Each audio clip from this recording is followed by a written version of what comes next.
feel it, Harry? It's our big chance, man. Well, then who's playing first? Yeah. I mean, the fellow's name on first base. Who? The Corfline guy. Oh, jeez! No! Kelly Clarkson! You mean shenanigans? I have nipples, Greg. Could you milk me? I just don't get why you're saying it that way. Why I'm saying what way? Answer me! I'm a man. Well, nobody's perfect.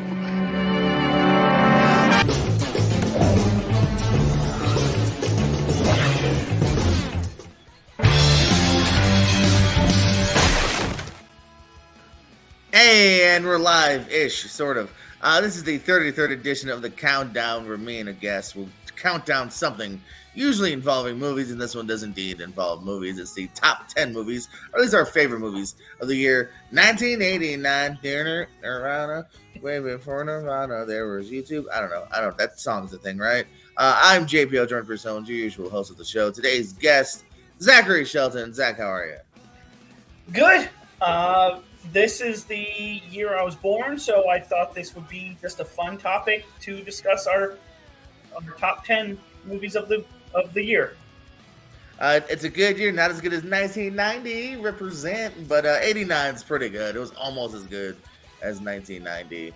But yeah, let's ain't none to it but to do it, I think, as the cool kids say. So if you got some honorable mentions, throw them out, and then let's hear that number 10. Okay.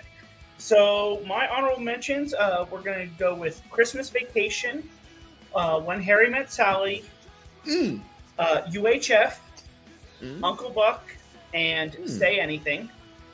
Good and my number 10 is Turner and Hooch. I think this is a really fun, crime movie, but also a comedy, and you have a good chemistry with Tom Hanks and the dog, but also you do get a little bit of a romance in there.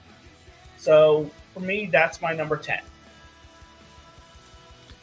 Very nice. Surprised that's over some of the ones you had in our honorable mentions, but no fun here. No, Turner and Hooch, I'm a big Tom Hanks fan. That's a good one there. For me, my honorable mentions right outside of my top 10. My number 15, actually, I'll do a quick note on this one here. RIP to pro wrestling legend Terry Funk. I'm talking Roadhouse is actually my number 15. I just dawned on me. I was like, oh shit, Terry Funk movie of all days. Number 14 was Fletch Lives, Chevy Chase sequel. 13, All Dogs Go to Heaven. Cats are better though. Number 12, hey, Tom Hanks is on this list again, The Burbs. And number 11 is Honey, I Shrunk the Kids, fun family flick. But coming in at my number 10 is a series that's still kind of going today. It's Bill and Ted's Excellent Adventure. Will pop in at the top of my list here.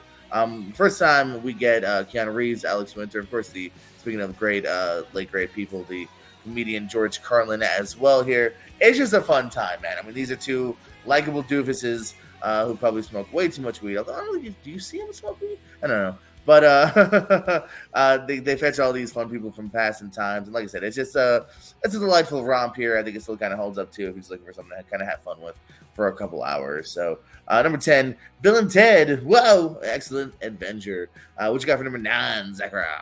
Number 9, I'm going to go to the first sports movie on my list, and that is Field of Dreams. I think has a solid Kevin Costner performance, has a great story and a great setting, and just it's a great father and son movie as well. Very nice, very nice. Let's see here. I gotta type it out. I wasn't quick enough. My number 9, actually. Hey, you did actually already talked about it very briefly here. It's in your honorable mentions. It's a little bit higher for me, I guess. National Lampoon's Christmas Vacation will come in at my number 9 here. Slightly, not slightly, very late to this movie. Probably in the last few years, I actually got around to it, and it definitely shows that it still holds up here, man. I've more recently become more of a Chevy Chase fan based on movies like this because I'm more of a 90s and above guy, so it's kind of later that I'm starting to get to some of these 80s films here, like Fletch Lives, the Fletch series, and Three Amigos. Chase had a good run here. I think this one really, I think, holds up as far as humor goes. Christmas Vacation comes in. And my number 9, what's your number 8? Before I get to that, the one thing I will say about Christmas Vacation, I think it is it's my number 2 of the favorite of the Vacation series, and I've seen it twice now, and I think I first saw it only like a few years ago for the first time, and I do agree, it definitely does hold up. So my number 8 is going to be a sequel, and that is Back to the Future Part 2. I liked where they went with the story. I liked how they expanded and went to the future and all the different cool, innovative things that you get to do. You still have the fun characters with Biff and Marty and Doc Brown, and just it's cool to see the what if scenarios of the future and also the past. That's a good sequel. Maybe I'll talk about it later. I don't know. Spoilers. My number 8 is one of the smaller movies here that I think is kind of underseen, overlooked. I'd be interested to see if you even have seen this or even heard of this. Miracle Mile comes in at my number 8 here. This is Anthony Edwards. You might know from Top Gun, as well as other things. He's first kind of starts out almost as like a nice little rom-com here, and then he unfortunately loses power, so he's doesn't get the wake up call to go meet this girl. Is at the wrong place at the wrong time, or the right place at the wrong time, because he picks up the phone. He even says that, I think, in the trailer, I'm just the dude that answers the phone, and he finds out that maybe the world's about to end or some nuclear shit's going down, and it's one crazy night of him trying to save people, trying to save himself, but also ultimately kind of trying to go back and get this girl who he just has this connection with here. So it's also kind of sweet while being very chaotic. And it's a fun zonkers of a ride here, man. You're very interested in kind of where this movie goes. So yeah, Miracle Mile comes in and my number 8. What you got? Have you seen or heard of this? And what's your 7? I think I've heard of it because I think you talked about it before.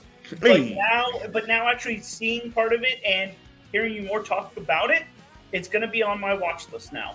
Yeah. So for number 7. I'm going to go with more of a serious movie, and that is Glory. It has a very great star-studded cast with a great story in a unique time period, and I just think it has so many great elements to it. Especially with Denzel Washington, Matthew Broderick, and Morgan Freeman. I think those 3 are the standouts. So for me, Glory is number 7. Very nice here. Coming to my number 7. Again, something you talked about very recently. I said spoilers. It would be on here. I also have Back to the Future Part 2 on my docket here. I've said before, I think it's a pretty tight trilogy. I do the kind of the OG just because it's the kind of the original concept kind of wins it for me here. 2 and 3 are kind of tied for me here. Maybe it's been a minute since I've seen them, so maybe upon rewatch, maybe I'll have more of a clear what's in second, what's in third. But yeah, I enjoy just coming back to here, man. This is just, love me some Michael J. Fox. Great documentary on Apple if you haven't seen that yet about good MJF here. Hey, MJF, like AEW World Champion. And I really liked what they how they continued it. You know what I mean? Like it's got some of the tropes from the first one, but it very much continues in a different, unique way as well. So I think that they did a pretty good job with that throughout the trilogy, where it's not just the same exact thing with some similarities. But yeah, fun trilogy. Number 2 comes in at number 7. While we go to your number 6. I'm still a little bummed that we don't have hoverboards by now. But I know, come on, guys, get on that. Number 6, I'm going with a superhero movie, and that is Batman. Now, I'm not sure. Again, I think Michael Keaton is great as Batman in this movie, and I think you have a really cool performance by Jack Nicholson as the Joker, and you really get introduced to this dark world of Gotham, and it again some comedy but a lot of cool action in here. Well, speaking of action, let me take an action drink.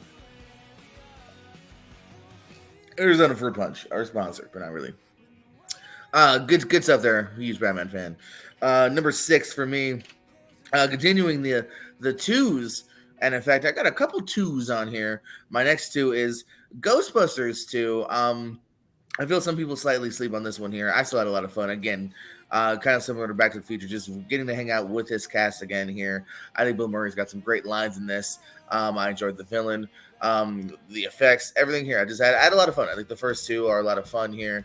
I like the last one as well. I'm waiting for that kind of trailer to see if we're actually going to get Afterlife 2 this year, if we're even going to get any, or what the sequel will be called in general, because Afterlife 2 sounds weird. But anywho, as far as this goes back here, man, again, you just got the core cast here as well. Good stuff here, I can see. And so I still have fun with these first two a lot. So Ghostbusters 2 makes it at my number 6. We're now in the top half of the list. What you got for number 5? So I think I will say with Ghostbusters 2, I think I have seen it once, but it was probably near when it came out, or oh damn. Well, not when it came out because I was born, but probably when I was younger. But from there, I don't really remember much about it, but I will check it out. So number 5, I'm going with Dead Poet Society. Very nice. I think one of the best movie teachers, with an amazing performance by Robin Williams, especially Oh Captain, My Captain and Carpe Diem. And you get to learn more about these characters, and just you're just along for the ride. No, very, very nice here. Again, maybe I'll talk later. Spoilers. Number 5, I think you mentioned this at one point as well. When Harry Met Sally here. Great rom-com. I'm still a big Billy Crystal fan. I still think he needs to be booked in more things. I think he's probably got some gaps from earlier films I need to check out as well. I think it's peak as far as beauty, but also just very charming acting-wise as well from Meg Ryan here. I mean, and you believe the friendship, you believe the ups and downs, and then of course that great monologue at the end. I think it works. I think it's a nice adult without being too like crazy R-rated adult rom-com here. But yeah, When Harry Met Sally comes in at my number 5. I'll have What She Is Having. Sexual compatibility. What you got at your number 4?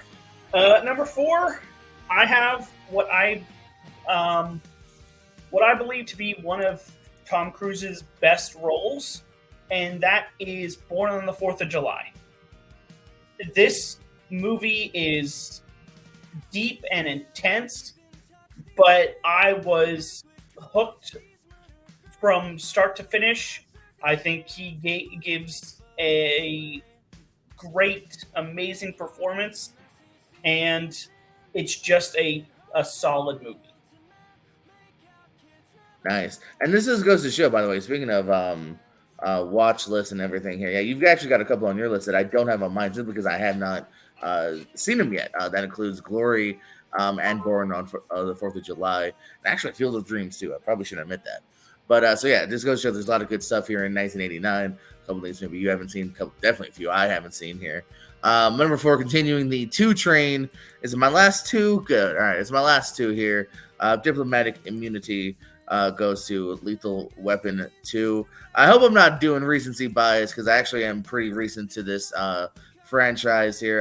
The first one I ever saw was the 4th one because it came out in the 90s. Like I said, 90s kid. But going back and watching the first 2, I can see why there is a lot of love for this sequel, for this franchise, and why a lot of people thought 4th might be the worst because 1 and 2 are really well done, and 2 actually might be my favorite of the franchise so far here. It's one of those sequels that just I think these people know their characters a little bit more here. I like the chemistry now, you know what I mean? Because they're kind of off-put in the first one. There's just a really nice bond between these two here. I really enjoyed the bomb sequence of him on the toilet. The villains, it makes a couple interesting turns that you don't see coming here.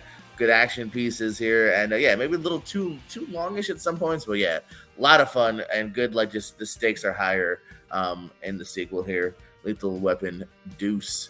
What do you got for number 3?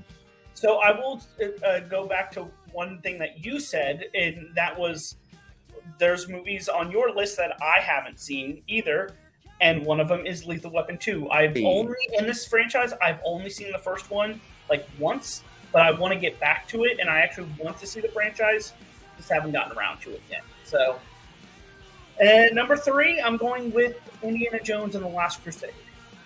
A lot of great, fun adventure movie.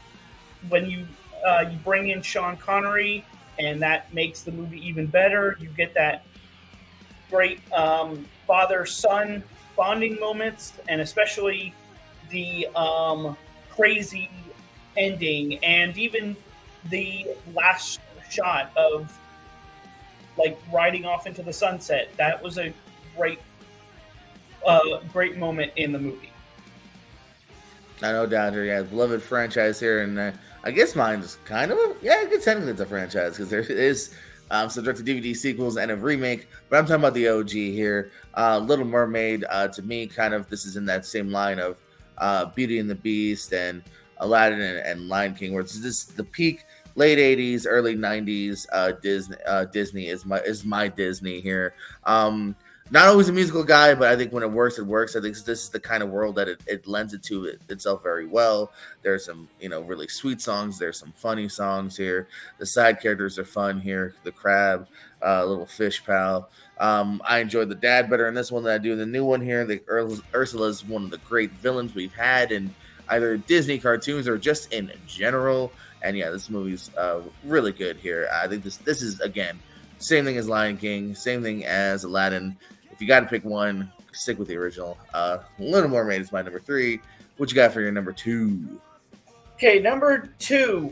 I'm going with my last sports movie on the list, and that is the sports comedy Major League. I think the great thing with this is you have so many colorful and unique characters in here, and they all mesh very well together. And because of that, you get a lot of great comedy, and just the chemistry between them really works. So, and then you also get some great baseball action as well. Very nice here. I ran out of letters. I guess my titles are too long, so I'm trying to fit in my movie now. All right, coming in my number 2, you had it. Let's see, where did you have this film? Way too low. You had it at number 5. I got it at my number 2. We're talking Dead Poets Society here. Man, again, this is another guy who I think is having a real prime kind of 10 years for me. Robin Williams. Between this, Awakenings came out a year later. You got Good Will Hunting within the next 10 years. You got What Dreams May Come. I just think Robin Williams is kind of the master class of. He can make you laugh. He can make you cry. He can make you think. The students here are all giving fantastic performances here. I love the steps this movie takes. I love the things this movie has to say. I think this is a fantastic movie here. This top 5 was hard to rank. It's one of those rankings where, honestly, this easily could be my number 1 because my number 1 is so different of a movie that it's really just what's your cup of tea. But yeah, this easily could have been my number 1. I love this movie. Dead Poet Society comes in at my number 2. We are now at the penultimate here. No, wait, penultimate is second to last. We're at the ultimate, baby. What is your number 1 movie of 1989, according to you, Zachariah? Number 1 is actually one that you have mentioned on your list, and that is Bill and Ted's Excellent Adventure. This is a top 10 movie all time for me, and it is just so much fun. And you, again, you're along for the ride. This is the movie where you want to be a part of this movie. You want to interact with all of these different characters and all of the wacky situations that you get into, all the different time periods you get. George Carlin as Rufus is really cool as well, and just there's not enough glowing things you can really say about this movie. Very nice. No, I did that a lot. Trying to fit in my title. Damn it, I hate you. Riff for me, Zach.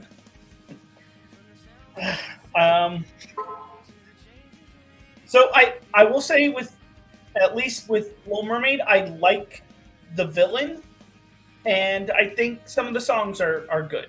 So, Thanks. That's a very low review. My number one is one you mentioned before. We're going with na Batman. No, I mean Michael Keaton was great. I think he was definitely the big selling point of Flash, even though I guess it didn't sell enough because not enough people saw it. But anyway, it was fun to kind of revisit that again. Again, this kind of sets the tone for this almost feels like an R-rated movie to a degree here, but definitely sets the tone for a slightly more mature comic book movie here. Because up to this point, we have, which is fine, Christopher Reeve, squeaky clean, Superman here. But this little bit darker here between him, one of the ultimate villains here. Again, it's hard to say who. I got no problem if he's your favorite Joker, if Ledger's your favorite Joker, because again, they all give kind of different performances here. I have a problem if Jared Leto's your favorite Joker, but no problem if Nicholson's your favorite because he's so good in this as well. Also, great little backstory too, if you ever have time to Google it, about how much money Jack Nicholson made because he got rights to the Joker merchandise and stuff like that. I think for years to come. So Nicholson made a pretty penny off this movie here because they really wanted him. Keen's great here. The opening sequence with the two kind of low-level thugs who, Batman's above them, and Shotwell. This, of course, Tim Burton. Yeah, man, like I said, it's one of the OGs that really we don't have what we have today if it's not for a movie like this that kind of helps reset the tone here as to what a superhero film can be. And it's one of the reasons why, if you say singular, what's your favorite superhero? It is Batman, who is arguably not a superhero because he's really just a sad rich kid whose parents died. But he does. I don't know if you want to put that on a poster. No, I'm just saying it's one of those things where technically he's not a superhero because he doesn't really have powers. His power is that he's rich, and he's able to buy a suit that can withstand bullets and whatnot. And he does learn to fight, especially in the Christian Bale ones. But yeah, like I said, it's hard to rank these because again, really, you could even say my number 3, or if you're looking for a straightforward, rom-com, you can go Harry Met Sally. If you want just an action flick, Lethal Weapon 2. If you want a great musical children's film, Little Mermaid. If you want a great dramedy with great leading performance at Post Society, you want a great banger of a superhero film, Batman here. So good year in 1989. Zach, if you want, go over that list again. Let's hear it. Okay, so number 10 was Turner and Hooch. 9 is Field of Dreams. 8, Back to the Future Part 2. 7 is Glory. 6, Batman. 5, Dead Poet Society. 4 is Born on the 4th of July. 3, Indiana Jones and the Last Crusade. 2 is Major League, and number 1 is Bill and Ted's Excellent Adventure. Very nice. You ended with it. I'll start with Bill and Ted's Excellent Adventure. My number 10. Cat scared me. My number 9 is National Lampoon's Christmas Vacation. In fact, while we're talking about this, follow me in Letterboxd at Ben Affleck. Number 8 is Miracle Mile. Number 7 is Back to the Future Part 2. Number 6, Ghostbusters 2. Number 5, When Harry Met Sally. Number 4, Lethal Weapon 2. Number 3, Little Mermaid. Number 2, Dead Poet Society. And number 1 is Batman. You can also see some more honorable mentions down below. Look at that. Hey, I have Turner and Hooch on my list as well. That's number 17 for me.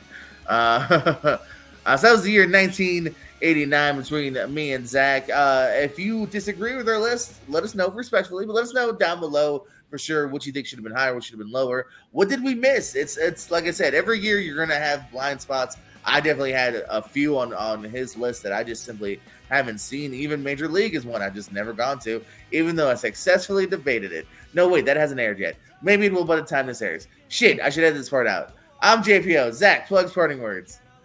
I thought this was a great list. Like you said, there's even some movies that I haven't seen, or maybe I've only seen once and it's been a while. I do all my movie reviews on Letterboxd, and I compete in a lot of different places, like Lights Out. I compete on your channel, the Pierce Co., and on Battleground, and thanks for having me. Absolutely, Zach. Thanks for being here. This was the Countdown, episode 33. I love that number 33, by the way. It's one of my favorite numbers. I don't know why. Maybe because I like 3, so it's 3 times 2. Well, not times 2, but you know what I mean. Like, subscribe, tell a friend, tell an enemy. Don't forget that we love you more than they'll ever know.